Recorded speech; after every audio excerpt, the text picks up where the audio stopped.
presta atenção.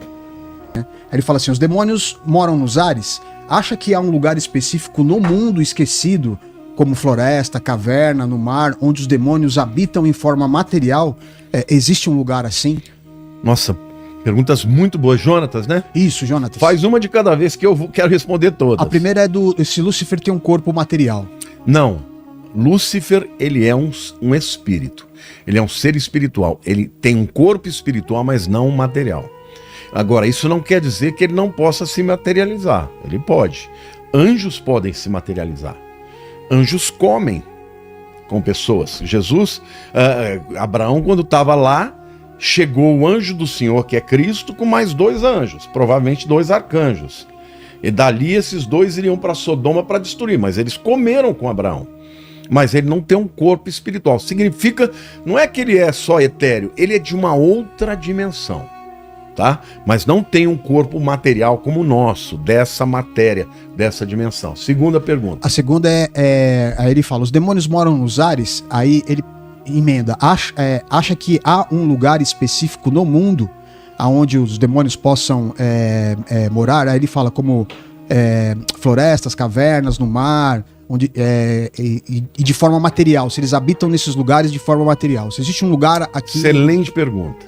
Bom, a Bíblia diz que a nossa luta não é contra a carne e o sangue, mas contra principados e potestades, domínios, as hordas do mal nas regiões celestiais. Então, tecnicamente, o primeiro céu é o céu do firmamento, é esse céu azul que a gente vê. O segundo céu é onde estão os demônios. É o reino de Lúcifer, é o segundo céu. E o terceiro céu é onde Deus habita, onde está o trono de Deus. Então, eles têm acesso às regiões celestiais, mas o lugar deles é o segundo céu. Na segunda parte da pergunta, ele fala, e eles podem habitar em alguns lugares, cavernas, florestas. Eles podem habitar em qualquer lugar onde eles sejam invocados.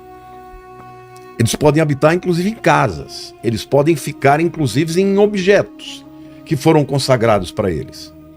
Entendeu? Eu já vi testemunho de pessoas que a casa da pessoa era oprimida o tempo inteiro, oprimida. O intercessor entrou, orava e nada de sair. E um dia, Deus mostrou para o cara que os demônios estavam ali por causa de um quadro que tinha sido consagrado. E aí ele repreendeu os demônios, expulsou e jogou fora o quadro. A casa ficou completamente diferente. Então eles podem sim habitar em lugares, inclusive na tradição antiga, né? Eu não sei se você teve lá em Cesareia de Filipe, Tive. Onde tinha as portas do inferno, sabe aquela onde Jesus, tu és Pedro, e sobre esta pedra edificaria a minha igreja, e as portas do inferno não prevalecerão contra ela. Naquele lugar, os gregos acreditavam que tinha uma porta do Hades, e havia muitas outras. Então eles faziam muitas oferendas a diversos deuses, ao deus Pan, entendeu? E ali também é um lugar chamado de Banias, né? Porque na verdade os árabes, quando dominaram lá, não conseguiam falar P, e ali era um lugar onde adorava o deus Pan, né? Panias. Aí eles falaram Banias, acabou virando Banias. Mas ali era um lugar onde era uma das portas do inferno. E Jesus disse, as portas do inferno não prevalecerão contra a minha igreja. Então, ele reconhece que existem lugares que são portais para que os demônios possam entrar e dominar e ter acesso ao mundo dos homens. Ele falou do ar aí. Quem que é a rainha do ar? Não, se os demônios habitam no ar. Satanás. Os principados e potestades, onde é o reino deles? É no segundo céu. Entendeu? É o que diz Efésios. Nós não lutamos contra a carne e o sangue, mas principados, potestades, exousias, né? Os dominadores, os cosmos-crator. São 3 céus? 3 céus, segundo a Bíblia. Segundo Maimônides, são 7 céus.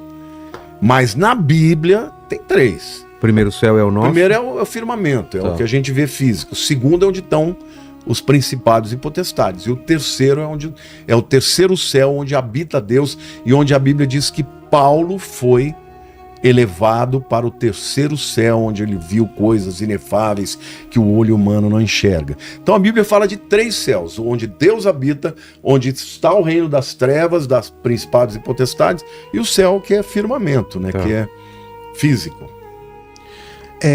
Tem uma outra pergunta aqui do Guilherme de Mateis. Ele fala assim o seguinte, ó, o Senhor disse que os demônios têm poder na nossa mente, mas eles têm poder de saber o que estamos pensando ou só o que falamos? Não, Guilherme, eles não podem saber o que estamos pensando.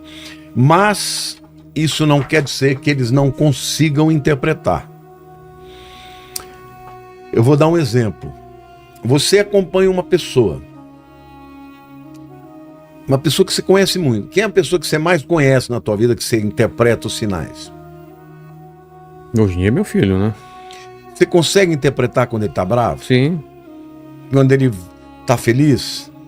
É que ele é muito pequeno, mas às vezes um adulto, você sabe quando ele tá falando uma coisa, mas tá pensando outra. Ele não, ele é verdadeiro, né? Então, ainda é muito... Fala o que pensa.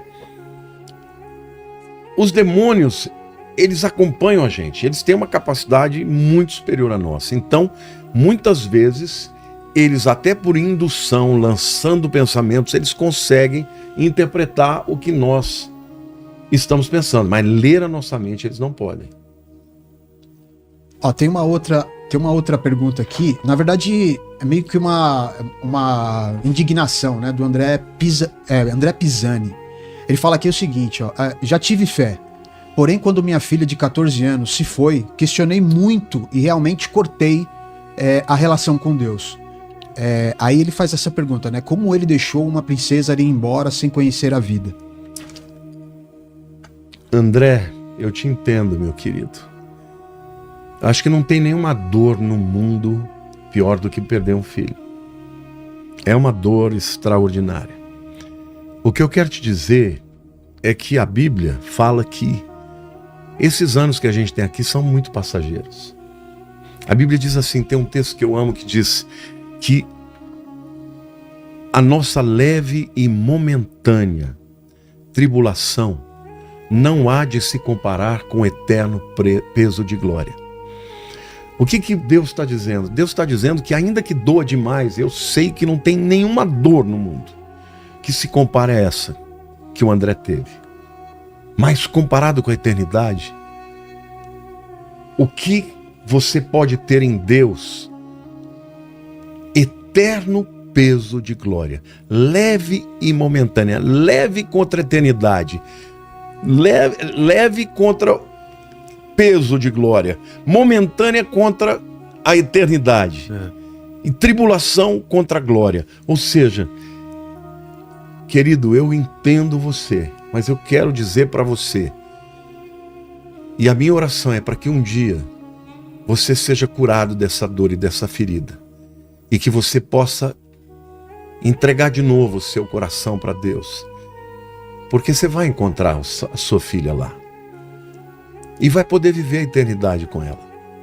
E a eternidade é muito mais tempo do que esse tempo aqui que a gente passa na terra. Mas eu não te recrimino. Não recrimino. Talvez eu também tivesse dizendo para Deus, Senhor, por quê? Né? E revoltado. Se você gostou desse testemunho, já deixa aí o seu coraçãozinho, deixa o seu like, deixa o seu comentário e também não se esqueça de se inscrever aqui no canal Calvário. Fique na paz e até o próximo vídeo.